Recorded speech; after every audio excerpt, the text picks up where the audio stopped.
ನಮ್ಮಮ್ಮ ಮಾಡ್ಸಿರೋ ಡಯಟ್ಗೆ ಯಾ ಜಿಮ್ಮು ಬೇಡ ಯಾ ವಾಕಿಂಗು ಬೇಡ, ಮಲಿಕೊಂಡೆ ತಿನ್ಕೊಂಡೇನೆ 7 kg ವೆಯ್ಟ್ ಲಾಸ್ ಮಾಡಿಸಿದ್ದಾರೆ. ಅದು ಫುಲ್ಲು ಹೆಲ್ತಿಯಾಗಿ. ಬೆಳಗ್ಗೆ ಆದ್ರೆ ಫುಲ್ ಫೈಬರ್ ಪ್ರೋಟೀನ್ ಕೊಟ್ರೆ ಇನ್ ಎಲ್ಲಿಂದ ಗುರು ಬಾಡಿಯಲ್ಲಿ ಕೊಲೆಸ್ಟ್ರಾಲ್ ಉಳ್ಕೊಳ್ಳುತ್ತೆ. ನಾನು ಅಂಡ್ ಬಾಕ್ಸಿ ವಾಕಿಂಗ್ ಹೋಗ್ತಾ ಇದ್ದಿದ್ರು ಇಷ್ಟು ಬೇಗ ಇಷ್ಟೊಂದು ವೆಯ್ಟ್ ಲಾಸ್ ಆಗ್ತಾ ಇರ್ಲಿಲ್ಲ ಬಿಡಿ. ಒಂಥರ ಒಳ್ಳೇದಾಯ್ತು. ನಮ್ಮ ಮನೇಲಿರೋ ಬೆಕ್ಸಾಲಲ್ಲ ಅನ್ಬಿಟ್ಟು ಈ ಟಿ ಶರ್ಟ್ ಅಲ್ಲಿರೋ ಬೆಕ್ಕು ಸೂಪರ್ ಆಗಿತ್ತು ಅನ್ಬಿಟ್ಟು ಟಿ ಶರ್ಟ್ ಆರ್ಡರ್ ಮಾಡ್ಬಿಟ್ಟಿದೀನಿ. ಹುಷಾರಾಗಿದ ತಕ್ಷಣ ಟಿ ಶರ್ಟ್ ಹಾಕೊಂಡು ಫುಲ್ ರೆಡಿ ಆಗ್ಬಿಡ್ತೀನಿ. ಹೆಂಗಿದೆ ಟಿ ಶರ್ಟ್? ನನ್ ವಿಚಾರ ಆಯ್ತು. ಆದ್ರೆ ನನ್ ಭೀಮನ್ ವಿಚಾರ ಏನು ಅಂತ ನಿಮಗೆ ಗೊತ್ತೇ ಆಗ್ಲಿಲ್ವಲ್ಲ. ಭೀಮನ್ಗೆ ಇನ್ಶೂರೆನ್ಸ್ ಕ್ಲೈಮ್ ಆಗಿದೆ. ಸರ್ವಿಸ್ ಸ್ಟೇಷನ್ ಅಲ್ಲಿ ಎಲ್ಲಾ ಪಾರ್ಟ್ಸ್ ಡಿಸಸೆಂಬಲ್ ಮಾಡ್ಬಿಟ್ಟು ಈಗ ರೆಡಿ ಮಾಡೋದಿಕ್ಕೆ ಫುಲ್ ಸಿದ್ಧತೆ ಮಾಡ್ಕೊಂತಾ ಇದ್ದಾರೆ. ರಾಯಲ್ ಎನ್ಫೀಲ್ಡ್ ಅವನ್ ಮೋಟಾರ್ಸ್ ಹೊರ್ಮಾವಲಿ ನನ್ ಭೀಮಾ ಇವಾಗ ಇದ್ದಾನೆ. ಇನ್ನೊಂದ್ ಸ್ವಲ್ಪ ದಿನದಲ್ಲಿ ಭೀಮಾ ಫುಲ್ ರೆಡಿ ಆಗಿ ಮನೆಗೆ ವಾಪಸ್ ಬರ್ತಾನೆ.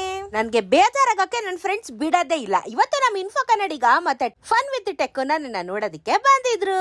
ಆಮೇಲೆ ಬಿಸಿ ಬಿಸಿ ಮಿಲೆಟ್ಸ್ ಪೊಂಗಲ್ ತಿಂದೆ. ಅಷ್ಟೊತ್ತಿಗೆ ನನ್ ಚೈಲ್ಡ್ಹುಡ್ ಫ್ರೆಂಡ್ ಕೋಮಿ ಬಂದ್ಲು. ಗಾಳಿ ಅಂಜನೇಯನ್ ದೇವಸ್ಥಾನದಲ್ಲಿ ನನ್ಗೆ ಯಾವ್ದಾದ್ರು ಗಾಳಿ ಮೆಟ್ಕೊಂಡಿದ್ರೆ ಎಲ್ಲ ಹೋಗ್ಲಿ ಅಂತ ಫುಲ್ ಮಂತ್ರ ಹಾಕ್ಸಿ ಯಂತ್ರನ ತಂದ್ಕೊಟ್ಲು. ಜೈ ಅಂಜನೇಯ ಅನ್ಬಿಟ್ಟು ನಾನು ಕೂಡ ಬಂಡಾರ ಹಾಕೊಂಡು ಯಂತ್ರನ ಕಟ್ಕೊಂಡ್ಬಿಟ್ಟೆ. ಬರ್ತಾ ಬರೀ ಕೈಯಲ್ಲಿ ಬರ್ತಾಳ ಕಿಲ ಕಿಲ ಅನ್ಬಿಟ್ಟು ಪಪ್ಸು ಕ್ರೀಮ್ ಬನ್ನು ಎಲ್ಲ ಒತ್ಕೊಂಡ್ ಬಂದಿದ್ಲು.